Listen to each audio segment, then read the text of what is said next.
Hello and welcome to Big Jim Gaming. There's been quite a bit of Assassin's Creed news lately, and I've got to say, for the first time in a good few years, I am really excited for a new Assassin's Creed game.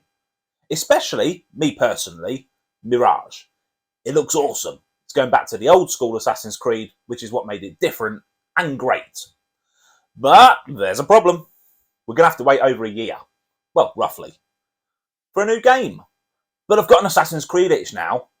I want to play some Assassin's Creed. Thankfully, there's quite a few to choose from. And I know exactly which one. Black Flag, baby! This game is awesome. And in my humble-ish opinion, the best one. It is fantastic. First of all, you have Edward Kenway. He is the most engaging Assassin's Creed protagonist since Ezio Auditore Firenze.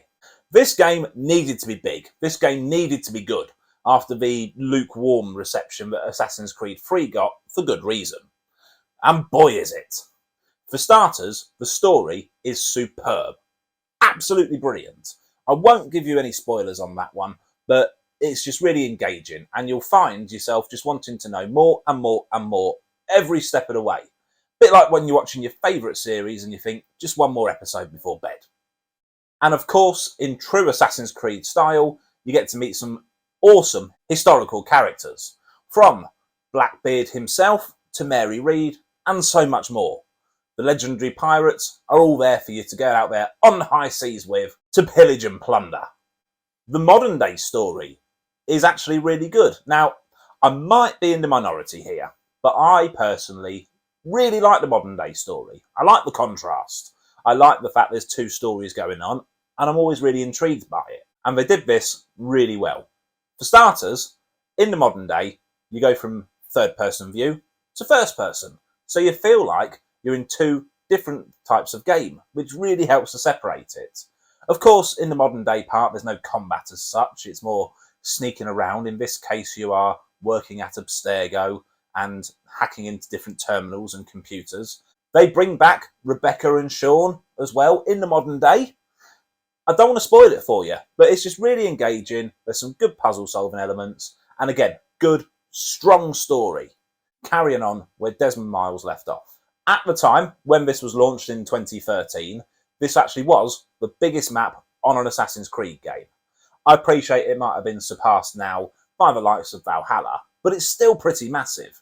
You've got your small little islands where there's just a few collectibles and maybe a buried treasure to dig up. You've got your larger towns, you've got your jungles to explore, and you've even got your sprawling cities. It gives you everything.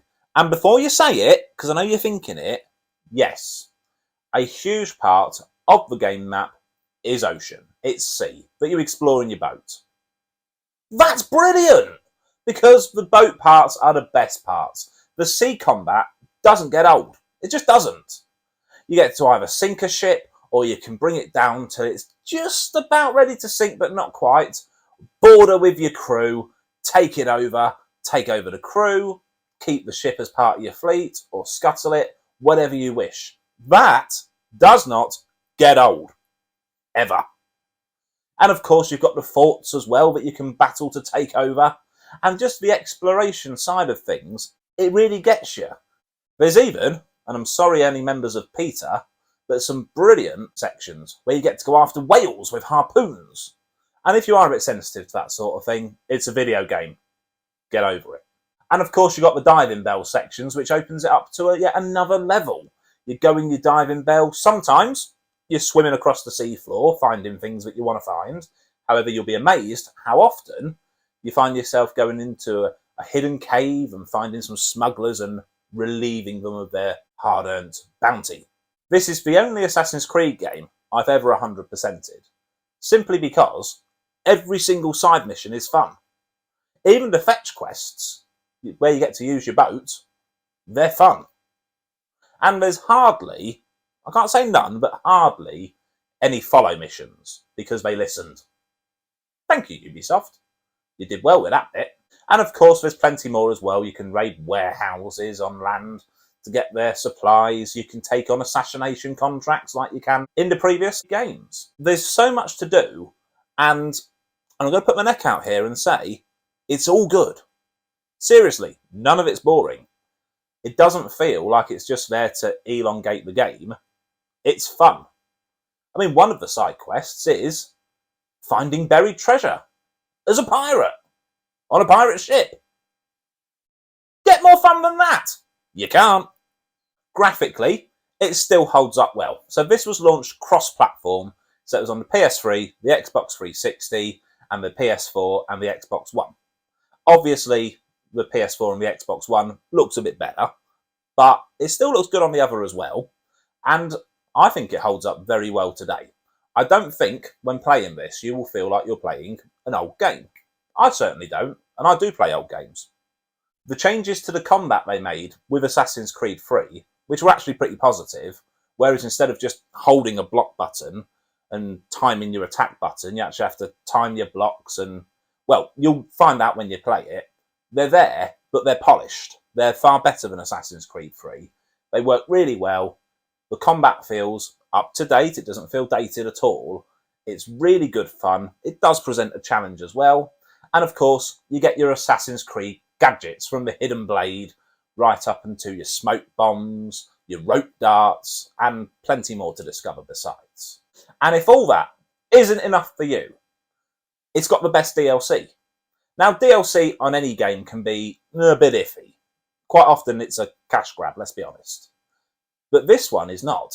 It's Assassin's Creed Freedom Cry. I'm not going to spoil the story for you, because by doing that, I'll spoil the story of Assassin's Creed Black Flag, because it carries directly on. But needless to say, yes, it is more Black Flag, but don't think of it as in, oh, it's just more Black Flag. Think of it as more Black Flag, baby! It's the good stuff, just more of it. And how can that be wrong? And finally, if there was no Assassin's Creed Black Flag, there would be no Assassin's Creed Rogue.